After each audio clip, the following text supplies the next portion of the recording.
پطرس کا خط، اس کا پہلا عام خط، اس میں سے ایک آیت دیکھیں گے اور اس کے بعد دوسرا سلاطین اس کا 5واں باب۔ ایک بڑی خاص بات آپ کے ساتھ آج شیئر کرنا چاہتا ہوں۔ پطرس کا پہلا عام خط، پہلا باب اور اس کی 6 اور 7 آیت خدا کے کلام سے تلاوت کریں گے۔ خدا کے زندہ کلام میں لکھا ہے، اس کے سبب سے تم خوشی مناتے ہو، اگرچہ اب چند روز کے لیے ضرورت کی وجہ سے طرح طرح کی آزمائشوں کے سبب سے غم زدہ ہو، اور یہ اس لیے ہے کہ تمہارا آزمایا ہوا ایمان جو آگ سے آزمائے ہوئے فانی سونے سے بھی بہت ہی بیش قیمت ہے، یسوع مسیح کے ظہور کے وقت تعریف اور جلال اور عزت کا باعث ٹھہرے۔ آمین۔ 7 آیت میں لکھا ہے، اور یہ اس لیے ہے کہ تمہارا آزمایا ہوا ایمان جو آگ سے آزمائے ہوئے فانی سونے سے بھی بہت ہی بیش قیمت ہے، یسوع مسیح کے ظہور کے وقت تعریف اور جلال اور عزت کا باعث ہے۔ میرا اور آپ کا ایمان ہے کہ خداوند یسوع مسیح زندہ ہے۔ میرا اور آپ کا یہ ایمان ہے کہ ہم خدا کے لوگ ہیں۔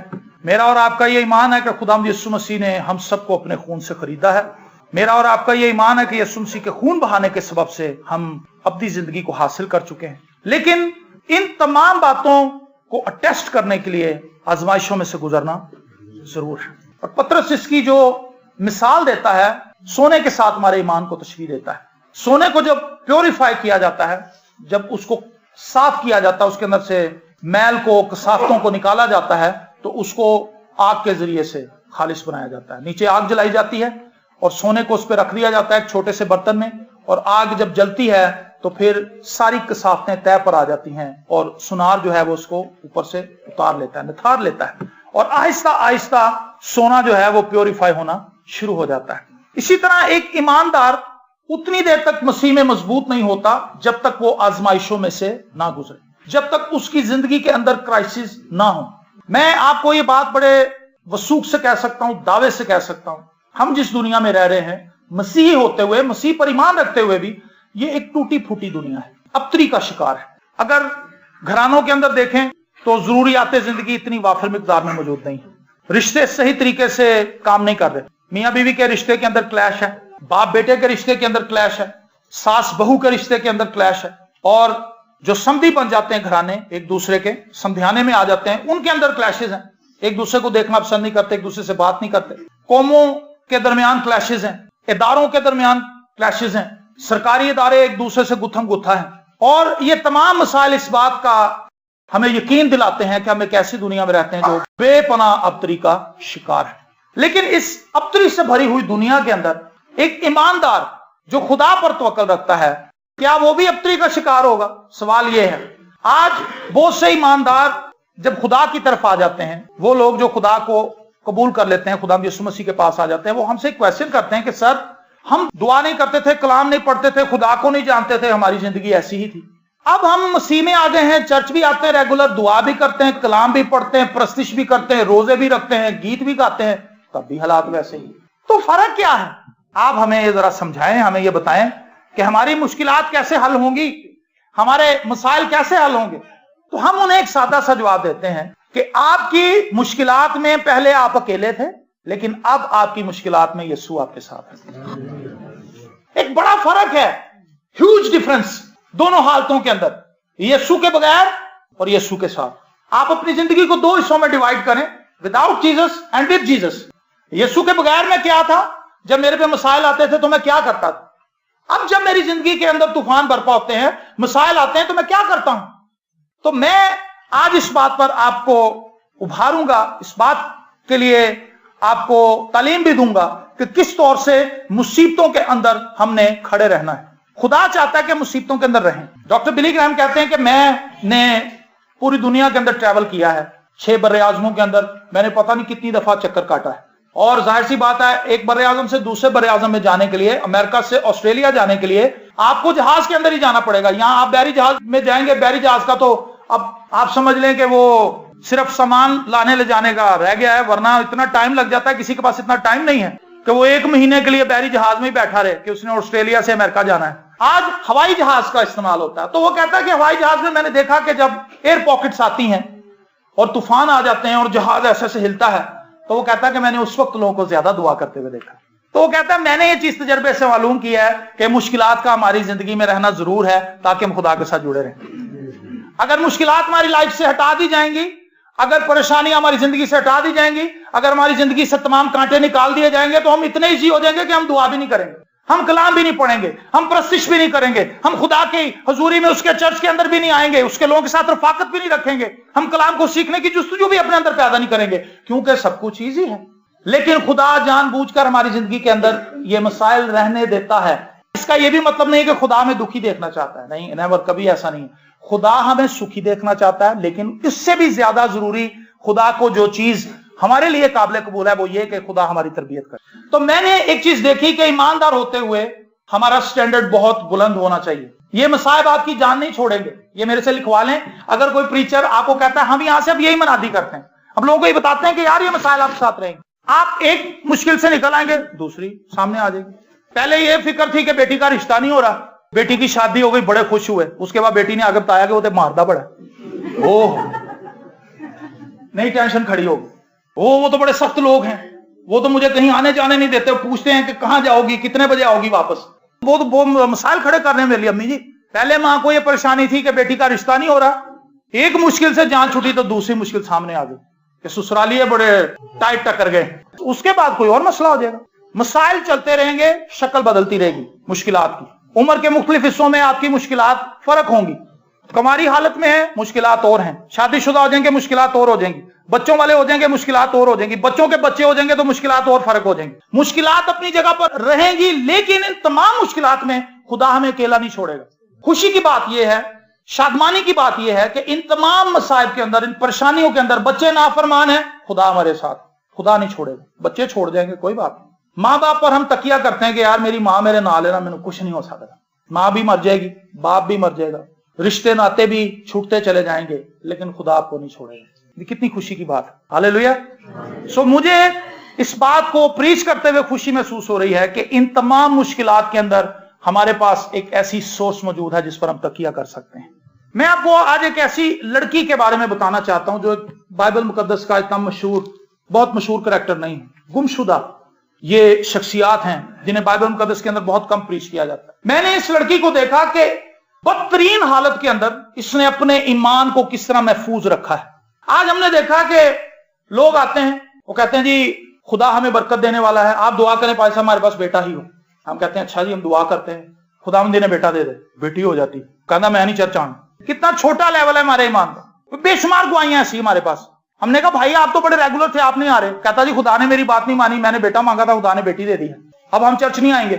میں نے خدا سے یہ جاب مانگی تھی، خدا نے مجھے جاب ہی نہیں دیتی، میں کیوں آؤں؟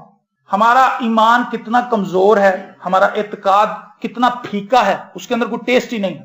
تو میں اس لڑکی کی زندگی سے آپ کو بتانا چاہوں گا کہ مسیح کے ساتھ چلتے ہوئے ہم نے اپنے ایمان کی کس بلندی کو چھونا ہے۔ دوسرا سلاطین 5واں باب، نعمان کے قصے سے آپ واقف ہیں جو کوڑی تھا، اور نعمان کے قصے کو بہت پریچ کیا جاتا ہے، بہت بیان کیا جاتا ہے کہ نعمان ایک کوڑی شخص تھا اور وہ اس نے گوتے مارے دریا کے اندر تو اس کا جو جسم تھا وہ بچے کی مانند ہو گیا۔ لیکن کیوں ہوا؟ یہ ایک بچی کی وجہ سے ہوا ہے۔ آئے پڑھے اس بچی کی زندگی کے واقعات کیا ہیں، صرف مختصر سی آیات کے اندر اس کی زندگی کو سمو دیا گیا ہے، لیکن اس کے اندر بڑے اسباق ہیں۔ پہلی آیت سے، اور شاہ ارام کے لشکر کا سردار نعمان اپنے آقا کے نزدیک معزز و مکرم شخص تھا، کیونکہ خداوند نے اس کے وسیلہ سے ارام کو فتح بخشی تھی۔ وہ زبردست سورما بھی تھا لیکن کوڑی تھا، اور ارامی دل باندھ کر نکلے تھے اور اسرائیل کے ملک میں سے ایک چھوٹی لڑکی کو اسیر کر کے لے آئے تھے۔ وہ نعمان کی بیوی کی خدمت کرتی تھی۔ اس نے اپنی بیوی سے کہا کاش میرا آقا اس نبی کے ہاں ہوتا جو سامریا میں ہے، تو وہ اسے اس کے کوڑ سے شفا دے دیتا۔ آمین۔ ارامی لشکر دل باندھ کر نکلے، مطلب دستوں میں نکلے، اور انہوں نے جا کر اسرائیل پر حملہ کیا۔ اسرائیل پر حملہ کرنے کے بعد انہوں نے وہاں پر لوٹ مار کی، لوگوں کو مارا، قتل کیا، لوگوں کی چیزوں کو لوٹ لیا، لوگوں کے مکان جلا دیے، اور وہاں سے کچھ لوگوں کو سیر کر کے لائے، اور اس میں سے ایک لڑکی جو تھی وہ نعمان جو ارام کی فوج کا سپہ سالار تھا، اس کی بیوی کے پاس اسے رکھا گیا۔ میں تصور کرتا ہوں اس بچی کی لائف بہت اچھی ہوگی، اس کے ماں باپ ہوں گے، اس کے بہن بھائی ہوں گے، اس کے عزیز رشتہ دار ہوں گے جن کے ساتھ یہ ہنسی خوشی زندگی بسر کر رہی ہوگی، یہ کھیتوں میں جاتی ہوگی، یہ اپنی سہیلیوں کے ساتھ کھیلتی ہوگی، اس کی لائف کے اندر بڑی خوشی تھی۔ لیکن इन फौजों ने हमला किया और इसके तमाम शहर को जला दिया, तबाह कर दिया और इसको असीर करके गुलाम बना के अपने साथ ले आए। सबसे पहला नुकसान जो इसे उठाना पड़ा वो ये कि इसके अजीज रिश्तेदार इससे जुदा हो गए। मैं ये समझ सकता हूं कि कितनी मुश्किल बात है। आपने कभी चिड़िया का बोर्ड देखा है? बच्चा जो होता है चिड़िया का, वो अपने घोंसले से गिर जाए तो वो कितना परेशान होता है। कभी आपने उसके चेहरे को, उसकी बॉडी लैंग्वेज को देखा है कि वो कितनी परेशानी का शिकार होता है कि अब मुझे इस घोंसले के अंदर वापस कौन डालेगा। और ज्यादातर तो ऐसा होता है कि यहां वो बिल्ली के हाथों मारे जाते हैं, या बच्चे उसे मार देते हैं, या वो किसी और जानवर या परिंदे का शिकार हो जाता है। बहुत कम ऐसे होता है कि वो अपने घोंसले में वापस जाए। और चिड़िया अपने बच्चे को ढूंढने की कोशिश करती है। हमने यहां पर कई दफा मंजर देखा है। यहां पर एक दफा एक चिड़िया ने इस तरह किया था, उसका बच्चा नीचे गिर गया था और वो फिर रही थी इधर, उसे नजर नहीं आ रहा था। बच्चा बोल रहा था, वो अपनी मां को बुला रहा था, उसकी मां भी बोल रही थी, लेकिन वो एक दूसरे को देख नहीं पा रहे थे। और हमने बड़ी कोशिश की, कभी हम गत्ते पे रख के आगे करें, उसको दिखाएं कि ये है तेरा बच्चा, लेकिन वो एक दूसरे को देख नहीं पा रहे थे। तो वो हालत इंसान होते हुए हमारे लिए बड़ी दुख देने वाली थी कि ये बच्चा छोटा जो उड़ नहीं सकता, जो खा पी नहीं सकता, ये अपनी मां से जुदा हो गया है। वो बच्ची जो अपने मां बाप के साथ रहती थी, अपने भाई बहनों के साथ रहती थी, अपने रिश्तेदारों के साथ रहती थी, अपनी सहेलियों के साथ रहती थी, उसकी आंखों के सामने उसके रिश्तेदारों को, उसके मां बाप को, उसके भाई बहनों को मार दिया गया, उन्हें असीर बना लिया गया और उनके घरों को जला दिया गया, उनकी फसलों को तबाह कर दिया गया और उसको असीर बनाकर ले आए। उसके ईमान की पहली आजमाइश ये थी कि वो खुदा का इनकार कर सकती थी। ये बहुत बड़ी बात थी उसके लिए कि खुदा ने मेरे लिए क्या किया है। दुश्मन मेरे मां बाप को मार रहे हैं, मेरे भाई बहनों को मार रहे हैं, खुदा उन्हें क्यों नहीं रोकता? मैं ऐसे खुदा को नहीं मानती। ऐसा नहीं लिखा बाइबल में। वो इस तमाम हालत के बावजूद भी खुदा पर ईमान रखे रहे, नुकसान उठाया लेकिन खुदा पर ईमान रखना नहीं छोड़ा। दूसरी प्रॉब्लम उसके साथ ये दरपेश आई कि उससे गुलाम बना लिया गया, उससे नौकरों वाला सलूक किया गया, उससे काम लिया जाता था। और वो लिखा है अपने मालिक की बीवी की खिदमत करती थी, उससे बहुत काम कराया जाता होगा। मैं ये समझता हूं ऐसी हालत में पहली बात उसके अजीज रिश्तेदार चले गए, दूसरी बात वो एक परदेसी मुल्क में आ गई, एक ऐसी जगह पर जहां पर गैर मबूदों को पूजा जाता था। मैं एक सवाल पूछना चाहता हूं, क्या जब हम किसी ऐसी जगह पर जाते हैं जहां पर खुदा कहीं दूरों नजदीक नजर ना आ रहा है, ऐसा माहौल हो जहां पे लोग शराब पी रहे हो, जहां पर नाच रंग की महफिल हो, क्या उस वक्त भी हम अपने ईमान पर कायम रहते हैं? हम कहते हैं कि फड़ाई यार एक मिलू भी जरा तैयार नहीं, हम अपना ईमान क्या उस वक्त कायम रखते हैं या खो बैठते हैं? ये लड़की भी गैर मबूदों को पूछ सकती थी। ये कहती कि मैं अब गुलाम बन के आ गई हूं, बस ठीक है, यही मेरी जिंदगी है, चलो जी सजदे करो, बाल के आगे झुक जाओ, अस्तारात के आगे झुक जाओ, दूसरी देवियों को पूजना शुरू कर दो और कुर्बानी की वो जो इबादत के लड्डू होते हैं वो खा लो, गोश्त खा लो, अपनी जिंदगी बस ठीक है, खुदा अगर होता तो वो मुझे बचा लेता। जब हमारी जिंदगी के अंदर मसायब आते हैं तो हम कहते हैं क्या खुदा वाकई है? हम खुदा की जात को ही कहते हैं, उस पर शक करने लग जाते हैं कि अगर खुदा होता तो मुझे जरूर ही बचा लेता। ऐसा होता है कभी आपके साथ? कभी सोचा आपने ऐसे? इस लड़की को असीर बना के ले आए हैं और इससे काम लिया जा रहा है, ये गैर मबूदों के दरमियान रह रही है, इसके हालात खराब हैं, लेकिन तो भी इसने अपने ईमान को महफूज रखा, इसने खुदा पर अपने यकीन को नहीं तोड़ा, ये खुदा पर ट्रस्ट करती थी और तमाम गैर मबूदों के दरमियान उसने इस्राएल के खुदा की मनादी की है। हालेलुया। इसने अपनी मालकन से कहा, जब उसे पता चला कि नुमान को कोढ़ है, तो उसने कहा बाजी अगर मेरे ये मालिक जो हैं ये इस्राएल के अंदर चले जाएं तो वहां पर एक नबी है, वो शिफा दे सकता है। मैं हैरान हूं, एक गुलाम लड़की की गवाही से दुनिया की एक बहुत बड़ी फौज हरकत के अंदर आ गई। हरकत के अंदर कैसे आई कि ये खबर बादशाह तक पहुंचा दी गई कि जी इब्रानियों में से एक लड़की है जो गुलाम बनकर यहां पर लाई गई है, उसने ये कहा है कि इस्राएल के अंदर एक नबी है जो नुमान को शिफा दे सकता है। उसने नुमान से कहा कि तू जाने की तैयारी कर, मैं बादशाह को खत लिखता हूं ताकि वो तुझे शिफा दे। मैं अपने तखय्युल में देखता हूं कि एक बहुत बड़ी फौज है, लाओ लश्कर है, हाथी हैं, ऊंट हैं, घोड़े हैं और बेपनाह सिपाही हैं, प्यादे हैं और उनके साथ बेपनाह सामान है और वो लेकर जा रहे हैं सिर्फ एक लड़की की गवाही पर। गवाही कितनी ज्यादा असर अंदाज होती है जिंदगियों में। हमारे यहां गवाही का लेवल भी बहुत छोटा है, अभी तक हमें समझ नहीं आई इतने सालों में गवाही होती क्या है। गवाही होती है मसीह के बाबत बताना कि मसीह ने मेरी जिंदगी में यह काम किया है। लेकिन कई दफा लोग बड़ी अजीबोगरीब कहना जी मैं गवाही देनी, बार बार हाथ खड़े, पैसा अपनी बात करें कलाम सुनाने, पैसा मैं गवाही देनी, हाँ आप कलाम के बाद आपको मौका देंगे, मैं गवाही देनी। अच्छा जी, ओ भाई एक मिनट, इसको जरा भाई को रोकें एक मिनट, अच्छा जी, वो बाद में गवाही देने के लिए खड़ा होता है, मेरे पीड़ बड़ी उंडी, दुआ कर दो। ये उसने गवाही दी, कहता बड़ी लत च पीड़ हो रही है, मेरी जरा दुआ कर दो, मैं ही गवाही देनी थी। लेकिन ये लड़की क्या गवाही दे रही? इसराइल में खुदा है। ओ हालेलुया। इसराइल में एक नबी है, इसराइल में खुदा काम करता है, इसराइल में खुदा का तख्त है, इसराइल में खुदा अपनी कुदरत को जाहिर करता है। अगर मेरा मालिक वहां पर होता तो शिफा पा जाता। Praise the Lord. मुझे यीशु ने निजात दे दी है। क्या हमने कभी लोगों को ये बताया है? मेरी जिंदगी बदल गई है बाजी, भाई मेरी जिंदगी बदल गई है। मैं पहले शराब पीता था, मैं पहले सिगरेट पीता था, मैं पहले अपनी बीवी को मारता था, अपने बच्चों को गालियां देता था, अब मैं गालियां देनी भी छोड़ गया हूं, अब मैं शराब भी नहीं पीता, अब मैं सिगरेट भी नहीं पीता, अब मैं सब बुरे कामों को छोड़कर खुदा के घर में जाता हूं, दुआ करता हूं, गीत गाता हूं, कलाम पढ़ता हूं, खुदा की हुजूरी में घुटने टेकता हूं, रोजे रखता हूं, खुदा की परस्तिश करता हूं। ये गवाही। हम आज कौन सी गवाहियां फैला रहे हैं? किसको गवाही समझते हैं? तो मुश्किल तरीन हालत के अंदर क्या हम अपने ईमान की हिफाजत कर पाते हैं? खुदा यीशु मसीह ने कहा था, शैतान ने तुम लोगों को मांग लिया है ताकि गेहूं की तरह तुम्हें फटके, लेकिन मैंने तुम्हारे लिए दुआ की है ताकि तुम्हारा ईमान जाता न रहे। और इब्रानियों के खत के अंदर लिखा है, बगैर ईमान के उससे पसंद आना नामुमकिन है। जब हम अपना ईमान खो देते हैं, खुदा को देखना छोड़ देते हैं, खुदा पे यकीन करना, भरोसा करना, ट्रस्ट करना छोड़ देते हैं, तब हम नापसंदीदा हालत में आ जाते हैं। खुदा चाहता है कि हम उस पर तवक्कल करते रहें। एक भाई मुझे कहने लगा, जी मैं ऐसे लिए नहीं दुआ करता, मैनू शर्म बड़ी आती है क्योंकि मेरे को बार बार गुनाह हो जाता है, इसलिए मैं खुदा के सामने जाते हुए शर्माता हूं कि मैं केड़ा मुंह लैके जावांगा। खुदा ने कहना है तू हर बारी गलती करके आ जाना, फिर माफी मांगना। और ये उस भाई का मामला नहीं है, बहुत से लोगों का मामला है। लोग इसीलिए नहीं आते, वो कहते यार असी अपनी हालत बदलनी नहीं, तो खुदा दे घर जाके करना। शैतान आपको वर्गलाने से बाज नहीं आता, आपसे गुनाह करवाता रहता है, तो क्या खुदा आपको माफ करना छोड़ देगा? बताएं मुझे, समझ रहे हैं मेरी बात? शैतान अगर आपको बार बार गिरा सकता है, आपसे गुनाह करवा सकता है, तो क्या खुदा बार बार माफ नहीं कर सकता? खुदा का फजल, खुदा की माफी शैतान से बड़ी है। हालेलुया। आप 1000 गुनाह करके भी आ जाएं, वो एक ही कतरा फेंकेगा, सब कुछ खत्म। लेकिन पौलुस रसूल कहता है फजल हम पर ज्यादा हुआ, तो क्या इसका मतलब है कि हम गुनाह भी बढ़ाते जाएं? नहीं। खुदा से फजल मांगेंगे, खुदा हमें कुव्वत दे के हम गुनाह ना करें। खुदा मुझे फजल दे के मैं अपनी सास से मोहब्बत कर सकूं। खुदा मुझे फजल दे कि मैं अपनी बहू से वैसे ही प्यार करूं जैसे मैं अपनी बेटी से करता हूं। खुदा मुझे फजल दे कि मैं अपने शोहर की सख्त बातों को बर्दाश्त कर सकूं। खुदा मुझे फजल दे कि मैं अपनी बीवी पर सख्ती ना करूं। फजल मांगे खुदा से। जिन चीजों को हम नहीं कर सकते, खुदा तो बासानी कर सकता है। एक भाई मुझे कहने लगा, जी मैंने सिगरेट छोड़नी, मैं से सिगरेट छूटती नहीं। मैंने कहा जी आप खुदा से फजल मांगे, आप कोशिश ना करें, खुदा से फजल मांगे। और जब खुदा आप पर फजल कर देगा तो सिगरेट आपकी जेब में भी होगी तो आपका दिल नहीं करेगा पीने।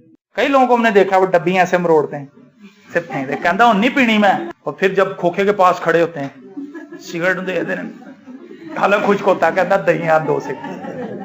तो कहते भाई आपने तो छोड़ दी थी। कहता जी छोड़ दी है, पहले तो मैं डब्बी पीता था पूरी, अब सिर्फ 2 सिगरेट पीता हूं। लेकिन 2 से 3, 3 से 4, 4 से 5, 6, 7, 8, 9 फिर डब्बी जेब। लेकिन जब खुदा छुड़ाता है, फिर चाहे आपके इर्द गिर्द खोखे हों, चाहे आप सिगरेटों के अंदर बैठे हों, आप हाथ नहीं लगाएंगे। हालेलुया। यूसुफ के ऊपर खुदा का फजल था। उस औरत ने कहा कि तू मेरे साथ बदफेली कर ले, लेकिन उसने कहा नहीं, क्या मैं खुदा के जुर्म इतना बड़ा गुनाह करूं? ऐसा नहीं हो सकता। जिस पर खुदा का फजल है वो गुनाह से बच जाता है। जिस पर खुदा का फजल है, खुदा उसे प्रोटेक्ट करता है, खुदा उसकी हिफाजत करता है। जब हम अपनी सोच से गुनाह से बचने की कोशिश करते हैं, हम नाकाम हो जाते हैं। आपने देखा होगा, आपने कई इरादे किए होंगे, हूं नहीं मैं ना टीवी देखना था, किया कभी ऐसा इरादा? हूं नहीं मैं ड्रामे देखने, लेकिन फिर जैसे ही रिमोट हाथ में आता है फौरन ड्रामा जाना, कोई मुझे डिस्टर्ब ना करे, बड़ा अच्छा सीन चल रहा। फिर जब 5 घंटे टीवी देख लेते हैं, फिर सोचते हैं यार ये क्या किया, नहीं मुझे दुआ करनी चाहिए थी, मुझे कलाम पढ़ना, कल तो हूं फिर पक्का। और अगले दिन फिर शैतान आ जाता है। शैतान कहता है आज तो बड़ी जबरदस्त किस्त है, पागल है, परसों कर लेंगे, परसों करी दुआ, परसों कर लेना। कहता आज तो बड़ी जबरदस्त किस्त है, आज तो ये ड्रामा खत्म हो जाएगा। और जब वो ड्रामा खत्म होने लगता है, उसके साथ ही वो नए ड्रामे की ऐड दे देते हैं। ओ कहता है नवा शुरू हो रहा है। शैतान कहता होना भी वेख ला, भी ठीक है।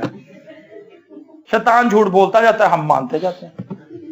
आप बाइबल मुकद्दस को देख लें, वहां पर लिखा है नहीं, शैतान को हमेशा नो ही करेंगे तो फायदा होगा। आज मुश्किल मसाइब के अंदर जब हम फंस जाते हैं तो हम अपना ईमान खो बैठते हैं। जब नौकरी छूट जाती है, लोग कहते हैं जी हमसे दुआ नहीं हो पा रही, मैंने खुदा से चीज मांगी थी, ये नहीं मिली मुझे, मैं कैसे खुदा पर यकीन करूं, खुदा मेरी फिक्र नहीं करता।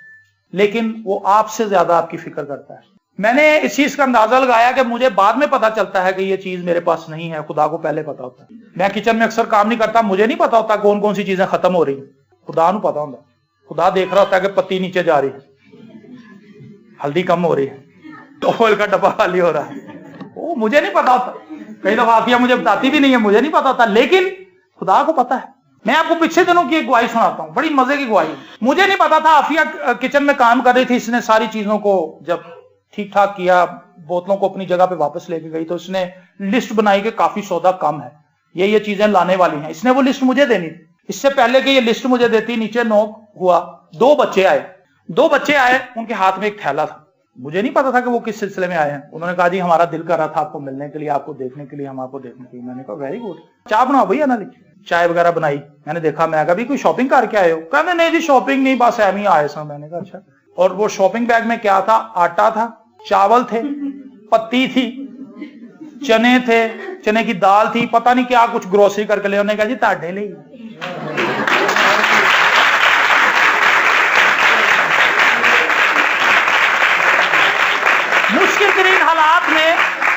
مشکل ترین حالات میں کیا ہم خدا کے ساتھ کھڑے ہوں گے؟ اس لڑکی کی زندگی بہت مشکل سے بھری ہوئی تھی۔ اس کو پتا تھا کہ اب میں واپس کہاں جاؤں گی، میرے سارے عزیز رشتہ دار تو مار دیے گئے، مجھے یہاں پر اسیر بنا کے لائے گئے، اب مجھے خدا کو چھوڑ دینا چاہیے، بس یہ میری نئی زندگی ہے، یہ میرے نئے خدا ہیں، یہ میرے نئے دیوتا ہیں، انہی کے ساتھ گزر بسر کروں میں۔ اس نے ان کے ساتھ ناتا نہیں جوڑا، اس نے کہا میں اس خدا کی پرستش کروں گی جو اکیلا خدا ہے، جو قدوس ہے، جو پاک ہے۔ میری زندگی کے اندر چاہے کتنے بھی دکھ کیوں نہ آ جائیں، پولس رسول یہاں تک کہتا ہے مسیح کی محبت سے مجھے کون سی چیز جدا کر سکتی ہے؟ تلوار، کال، وبا، ننگا پن، بھوک، افلاس، موت سے بڑی تو کوئی چیز نہیں۔ موت سے انسان ڈرتا ہے، موت سے زیادہ موت کا ڈر خطرناک ہے۔ میں آپ کو بتاؤں، موت اتنی خطرناک نہیں ہے، موت کا ڈر زیادہ خطرناک ہے۔ لوگوں کو ڈر لگتا ہے کہ مرنا جاؤں، جب مر جانے پتہ بھی نہیں چلتا۔ جب بندہ مر جاتا ہے تو اسے پتہ ہی نہیں ہوتا میں کہاں پڑا ہوں، پھر اس کا نام لاش بن جاتا ہے، مردہ، ڈیڈ باڈی، پھر وہ ڈیڈ باڈی بن جاتا ہے، پھر اس کا نام بھی نہیں لیتے۔ میں نے یہ بڑی حیرانگی کی بات دیکھی، میرا نام شہزاد ہے، جب میں مر جاؤں گا لوگ نہیں کہیں گے وہ شہزاد صاحب نے ہاتھے رکھو یار، کہیں گے ڈیڈ باڈی لے آؤ، پھر میں ڈیڈ باڈی بن جاؤں۔ ایسے ہی ہوتا ہے نا۔ پولس رسول کہتا ہے کیا موت مجھے خدا سے جدا کر سکتی؟ کیا موت مجھے خدا سے دور لے جائے گی؟ نہیں۔ ہم کیوں خدا سے دور چلے جاتے ہیں؟ ہم کیوں اپنا ایمان کھو بیٹھتے ہیں؟ ہم کیوں مشکل مسائل میں خدا کی تعریف نہیں کرتے؟ جتنا زیادہ سٹریس آپ کی زندگی میں آتا جائے گا، آپ سمجھیں آپ خدا کے قریب تر ہوتے چلے جائیں گے۔ آپ خدا سے یہ نہ کہیں خداوند میری کمر پہ بہت بوجھ پڑ گیا ہے، چک۔ آپ کہیں خداوند اور بوجھ پا دے لیکن کمر مضبوط کر دے۔ ہاللیلویا۔ خداوند بوجھ جتنا مرضی پا دے لیکن میری کمر کو مضبوط کر، میرے ایمان کو مضبوط کر، مجھے دعا میں اپنے ساتھ کھڑا رہنے دے، اپنے چہرے کا نور مجھ سے جدا نہ کر، اور آپ بڑے سے بڑے مسائل میں سے گزر جائیں گے۔ سیلاب آ جائیں گے، آندھیاں آ جائیں گی، طوفان آ جائیں گے، آگ کے بگولے اٹھیں گے، کچھ بھی آپ کا نہیں بگاڑ سکیں گے، آپ آرام سے نکل جائیں گے۔ خواہ موت کی سائے کی وادی میں سے میرا گزر ہو، میں کسی بلا سے نہیں ڈروں گا کیونکہ تو میرے ساتھ ہے۔ ہاللیلویا۔ اپنے ایمان کو مضبوط رکھیں، اپنی زندگی کی بدترین حالت کے اندر بھی خدا پر توکل کرتے رہیں۔ آپ کے پاس روٹی نہیں ہے کھانے کے لیے، شکر گزاری کریں کہ یہ میرے لیے عظیم بات ہے کہ آج میں بھوکا رہ کر خدا کی پرستش کر رہا ہوں۔ جب تمہیں لوگ ستائیں تو تم شکر گزاری کرنا اور فخر محسوس کرنا۔ جب رسولوں کو پکڑ کے مارا انہوں نے کہ یسوع نادی منادی نہ کرنا، تو انہوں نے مارا، خوب پیٹا، انہیں ڈرایا دھمکایا، تو باہر آ کر ستائش کرنے لگے۔ ہاللیلویا۔ یوحنا کہنے لگا پترس بھائی مبارک ہو، آج آپ کو مار پڑی ہے یسوع کے نام۔ ہم کہتے ہیں میں دعا کرنا دے بھوکھا رہا، میں نہیں مانتا یسوع۔ کاٹ کے اندر ٹھوکے ہوئے لوگ، پولس اور سلاس ایماندار لوگ ہیں، وہ لوگ ہیں جن کے چھو جانے سے کپڑا ایسا کپڑا بن جاتا ہے کہ بدروہوں پہ ڈالو تو بدروہیں نکل جاتی ہیں۔ ایسا ایماندار آدمی، ایسے ایماندار لوگ جن کی دعاؤں میں اتنا اثر ہو، وہ کاٹ کے اندر ٹھکے ہوئے، اور وہاں پر کیا کر رہے ہیں؟ لان تان کر رہے ہیں، برا بھلا کہنے پترس نو، کہندا پترس نے پھسایا سانو اس علاقے چ بھیجیا سو، آپ اوتھے کلام سنا رہے ہیں جتھے سارے لوگ ایماندار نے، سانو اتھے بھیج دیتا سو غیر قوماں چ۔ بدخوئیاں کر رہے تھے؟ نہیں، خدا کی پرستش کر رہے تھے۔ ہاللیلویا۔ انہوں نے کہا خداوند ہم تیرے شکر گزار ہیں کہ تو نے ہمیں اس مصیبت میں آنے دیا، کیونکہ تو ہم پہ بھروسہ کرتا ہے، تو ہم سے محبت کرتا ہے۔ اور وہ ہم کے گیت گا رہے تھے، سارے قیدی سن رہے تھے۔ میں نے کہا یار یہ کیسے قیدی آئے ہیں؟ قیدی تو چلاتے ہیں مار چھڑیا جی، لیکن یہ تو پرستش کر رہے ہیں، یہ کیسے قیدی آئے؟ اور پھر یہ واقعی عجیب قیدی تھے کیونکہ خدا ان کے ساتھ تھا۔ اور آدھی رات کے وقت जेल खाना हिल गया, जेल खाने की नींव हिल गई, दरवाजे खुल गए और बेड़ियां भी खुल गई और पलूस और सिलास निकल के बाहर आ गए। अच्छा थाना है। किन्ने लगे कमरे, कहता है कैदी नहीं। और जो उनका इंचार्ज था वो डर गया, घुटनों के बल उनके आगे झुक गया, उसने तौबा की। और मैं ईमान रखता हूं कि उस जेल के अंदर उस दिन वाकई भूचाल आया, जिस्मानी भी और रूहानी भी। खुदा ने जिंदगियों को बदल दिया था वहां। जब हम अपनी बदतरीन हालत के अंदर अपने ईमान का बेहतरीन इजहार करते हैं तो खुदा के नाम को जलाल मिलता है। अगर आपको रोटी मिल रही है, आप चरगा खा के शुक्र करते हैं, बड़ी बात नहीं। चरगा खा के मुझे निकल जाती शुक्रगुजारी। रोज चरगा जब अंदर जाता, हालेलुया हालेलुया, ओहो, फिर तो वो शुक्रगुजारी निकल ही आती। लेकिन जब भूख हो, बच्चे आपसे कह रहे हो कि पापा मुझे भूख लगी है, बच्चों के पास भी रोटी ना हो खाने, आपके पास भी ना हो, तब आप क्या करेंगे? उस वक्त जब आप खुदा के हुजूर अपने हाथों को बुलंद करेंगे, उसकी शुक्रगुजारी करेंगे, तो सबसे अजीम लम्हात होंगे आपकी लाइफ। हालेलुया। मैं गांव में एक चौधरी साहब के घर गया। चौधरी साहब ने हमारे सामने नवाओ इकसाम की चीजें रख दी। उनकी बहू ऊपर थी, उनका बेटा ऊपर था, एक बहू इस घर में थी, बहुत बड़ा बंगला था उनका। उनकी बीवी भी दुआ में नहीं आई, उनके बच्चे भी दुआ में नहीं आए। चौधरी साहब कल्ले ही बैठे रहे। चौधरी साहब ने चीज़ां चूज़ां रखियां साढ़े भी, और हमने खाई, शुक्रगुजारी की, हम निकल आए। लेकिन हम उसके बाद एक ऐसे घर में गए जो इंतहाई गरीब फैमिली थी। उनके पास रोटी और प्याज था सिर्फ खाने के लिए। तो वो हमें देख के ना, खा रहे थे, वो एकदम से उठ के खड़े हो गए। उन्होंने कहा भाई साहब आओ आओ, खाना खा लो, खाना खा लो। हमने जब देखा प्याज है, मैंने जिंदगी में कभी प्याज नहीं खाया। मैंने बड़ी भूख देखी अपनी लाइफ में, रूखी रोटी खा लेता हूँ, प्याज नहीं मेरे से खाया जाए। सैलेड से मैं बड़ा भागता हूँ। तो उन्होंने मुझे कहा कि जी आओ आओ भाई साहब, और उन्होंने बड़े फखर से पेश किया प्याज। मैंने कहा ले आओ जी प्याज। पूरी बीवी प्याज ले आ रही, ताजे खेत से तोड़ के लाया था उसने, जल्दी जल्दी छुरी से काट के मोटे मोटे हमारे सामने रख दिए प्लेट में। दूसरा पाजी, वो तो गांव का था, वो तो आदि था, उन्होंने कहा इधर ले आओ। वैसे ही खाना शुरू हो गया कि मैंने कहा। लेकिन जो चीज वहां पर देखी मैंने वो ये थी कि उन सब ने घुटने टेके, उन्होंने शुक्रगुजारी की। उन्होंने कहा आओ बच्चों दुआ करें और खुदा की शुक्रगुजारी करें कि उसने हमें ये खाने के लिए रोटी दी है और कितना अच्छा सालन दिया है। और मेरी आंखों में आंसू आ गए कि आज हमारी जिंदगी में बहुत कुछ है लेकिन हम शुक्रगुजारी नहीं करते। हम कहते हैं खुदा ने हमें क्या दिया है। इस लड़की को देखें, इंतहाई मुश्किल तरीन जिंदगी गुजार रही थी, लेकिन उसने यीशु के नाम की गवाही दी। आप कभी मुंह ना लटकाएं और कभी ये ना कहें कि बस ही बुरे हालात में, बस ही गुजारा हो रहे हैं। आप ईमान की बेहतरीन हालत में रहें और आप कहें कि जी खुदावंद का शुक्र है भाई, जो भी आपको मिले आप कहें जी खुदावंद की तारीफ हो, उससे मुझे बरकत बख्शी है और मेरी जिंदगी के अंदर बहुत कुछ है। हालेलुया। क्या आप मेरी बात समझ गए? आग से फानी सोने को आजमाया जाता है, लेकिन आजमाइशों से, मुसीबतों से आपके और मेरे ईमान को आजमाया जाता है। तो खुदा चाहता है कि हम इन आजमाइशों से गुजरें और इन आजमाइशों में फेल ना हो जाएं। फेल होना खतरनाक है, पास हो। जो बच्चे इम्तिहान में पास होते हैं वो अगली क्लासों में चले जाते हैं, जो बच्चे फेल हो जाते हैं वही किताबें दोबारा पढ़ देंगे। जब हम अपनी एक आजमाइश पर गालिब नहीं आते, उस आजमाइश में बुड़बुड़ाते हैं, वो आजमाइश हम पे रहती ही है, हटती ही नहीं। उस आजमाइश का दुरानिया लंबा होता जाता है। बनी इसराइल को हम बुड़बुड़ाते थे 40 साल उसी राउंड अबाउट में। बच्चे बुढ़े हो गए ने, जो छोटे चले थे बड़े हो गए, कई उनमें से मर गए। पूरी पुरानी नस्ल खत्म हो गई 40 साल में। जो छोटे बच्चे पैदा हुए थे वो आगे गए। खुदा ने उस नाशुक्री नस्ल को ही खत्म कर दी। खुदा ने उनसे कहा था इसलिए तुम्हें फिरा रहा हूं क्योंकि इस नस्ल को मैंने लेके नहीं जाना। अजय बुढ़े फेरेंट है ताड़े जिन्होंने मेरी तहकीर की थी। ओह कहने से नहीं यार किन्ना का पैंडा रह गया। ओह मरते जाते सारे बूढ़े मर गए। ये बूढ़े वो थे जिन्होंने खुदा की तहकीर की, लेकिन ऐसे बूढ़े भी हैं जो खुदा के नाम को जलाल देते हैं। हालेलुया। सो मैं आपको इस बात के लिए आज उभारूंगा, आपकी लाइफ में कितना भी मुश्किल वक्त क्यों ना आ जाए, खुदा को मत छोड़ें। आपकी लाइफ नाउमीदी से भर जाए, आपको जिंदगी के अंदर आगे कुछ भी नजर ना आ रहा हो, खुदा के साथ खड़े रहे, खुदा आपको निकाल ले। हालेलुया। Praise the Lord. क्या आप इस बात पर ईमान रखते हैं कि खुदा ऐसा कर सकता है? मेरी और आपकी जिंदगी का मालिक यीशु है, और मुझसे और आपसे पहले वो एक दुखी जिंदगी गुजार के जा चुका है, और वो समझता है कि दुख क्या है। वो जानता है कि जब कमर के अंदर तकलीफ होती है उसकी पेन क्या है, क्योंकि उसकी कमर के ऊपर कोड़े लगे। यीशु को पता है कि कमर की तकलीफ क्या है। उसके सर के ऊपर कांटों का ताज पहनाया गया तो उसे पता था आधे सर की दर्द क्या होती है, और सर के अंदर जब ट्यूमर हो जाता है तो सर के अंदर क्या तकलीफ है, उसको पता है। हाथों और पैरों के अंदर जब कील ठोके जाते हैं उसे पता है कि बीमारियां क्या है, मसाइब क्या है, वो जानता है, उससे ना वाकिफ नहीं है। सो हमारा काम सिर्फ यह है कि हम अपनी मुश्किलात में खुदावंद के साथ चलते रहें। हालेलुया। अपना बोझ उसे देते रहें, उसे कहें खुदावंद ये मुझसे तो नहीं उठाया जाता, लेकिन मुझे पता है कि तू मेरे साथ है, तू उठा लेगा। हालेलुया। इस बच्ची ने कहा कि अगर मेरा मालिक इसराइल के अंदर होता तो वो शिफा पा जाता। ये लाओ लश्कर गया और फिर वहां पर एक अजीब काम हुआ। बादशाह डर गया, बादशाह को समझ आ गई कि ये जंग का बहाना है। बादशाह डर गया इसराइल का, उसने कहा ये पहले ही उन्होंने इतनी लूट मार की है, अब फिर नया हमला करने के लिए वो बहाने ढूंढ रहे हैं। तो वो डर गया, तो उसने अपने कपड़े फाड़े और वो गमजदा हो गया।